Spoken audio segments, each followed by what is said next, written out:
Hey, soul survivors, we're going to talk about some of the causes of narcissism, also financial influences. Does growing up in poverty, growing up in wealth lead to some of these traits? And also, narcissism is caused by adverse childhood experiences known as ACE. And the way a scar, physical scar, heals, there are no nerve endings in it. You can't feel. And it is also hardened tissue where it's not as flexible. And it's kind of like the narcissist. After they go through so many traumas, they become inflexible.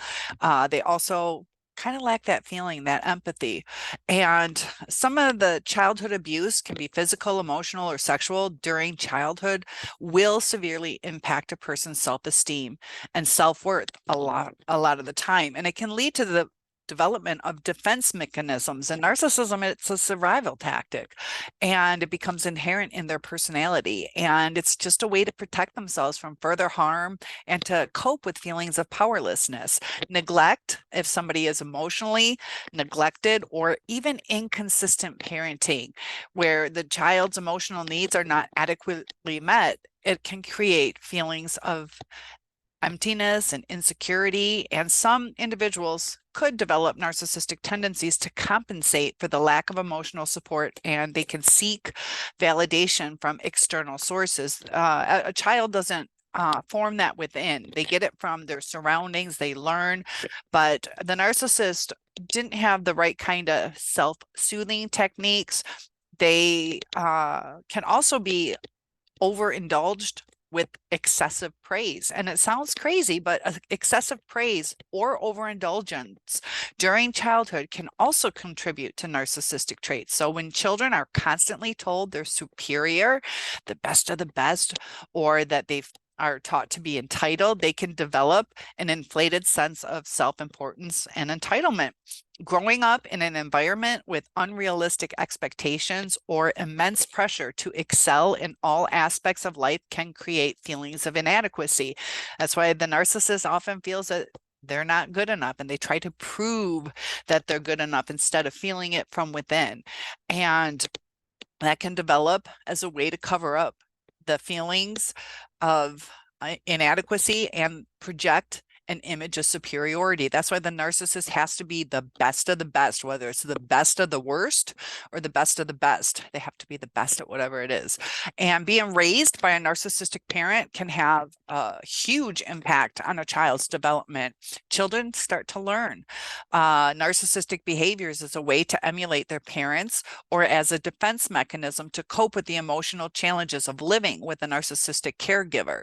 Also, if somebody is bullied, repeated experiences of bullying or rejection in childhood or adolescence can lead some individuals to adopt these narcissistic traits as a defense mechanism to shield themselves from vulnerability. That's why the narcissist can't really be vulnerable. They don't want to go there. And this will build a sense of superiority in order to protect their self-esteem.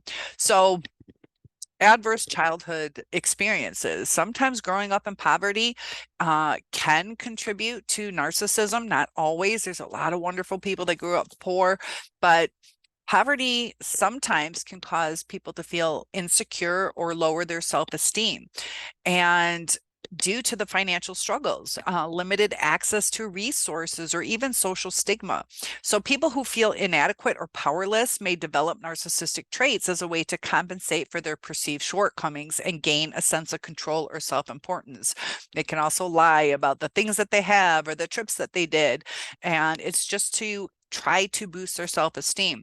And in some cases, people living in poverty can experience a need for self-preservation in a highly competitive and scarce environment.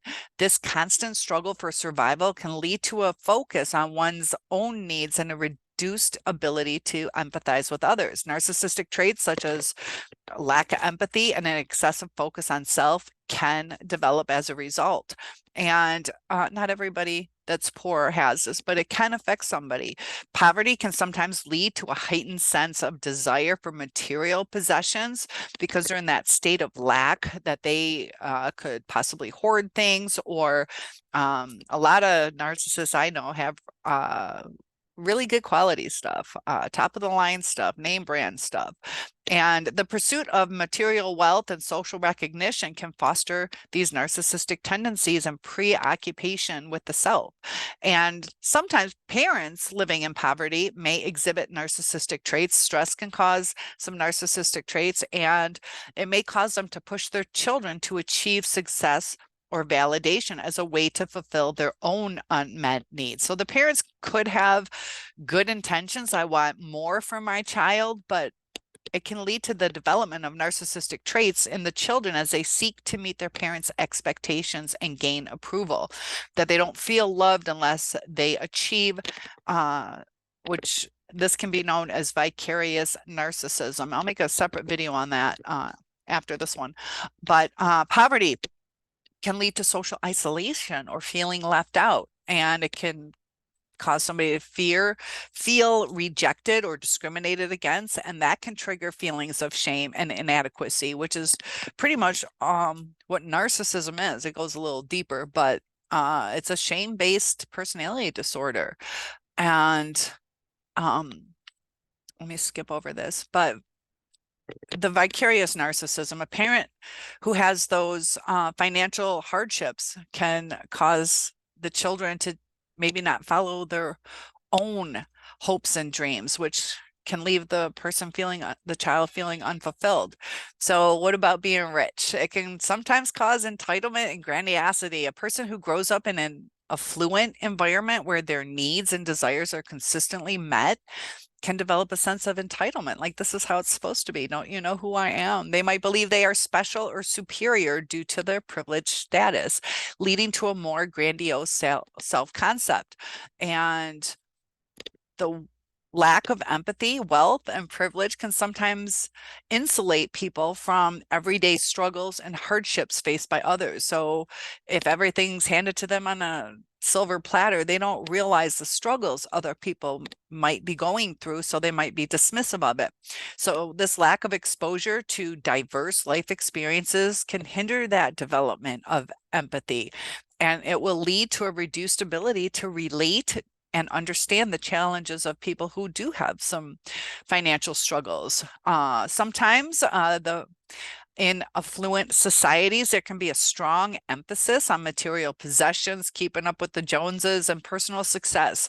Some individuals might become overly focused on accumulating wealth, status symbols, self-promotion, leading to a more self-centered and narcissistic orientation.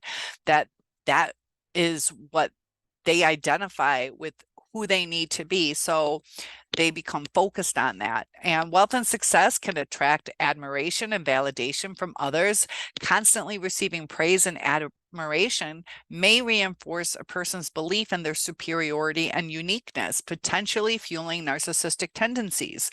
And even the social reinforcement. Within some social circles, competitiveness and a strong focus on success and achievement can be prevalent sometimes. And within these types of environments, narcissistic behaviors might be more normalized and even rewarded, further encouraging the development of narcissistic traits. Power and control. Wealth can provide a sense of power and control over one's environment and the ability to influence others. Some might use their wealth to influence or manipulate or even exploit other people. And it's not always financially related, but there's a lot of factors that can go into what causes somebody to become so narcissistic, to lack empathy. You'll also see, people who have newfound wealth or fame, that sometimes it does change them. But I hope this was helpful. We'll talk more about different subjects. Let me know what you guys would like to learn more about. And the more you see the red flags, it can help you on portraying yourself the way you want to be seen, like a good, kind, giving person, but also to look for red flags where people might take advantage of that. So I will see you in the next video. One-on-ones are available, and have a good day.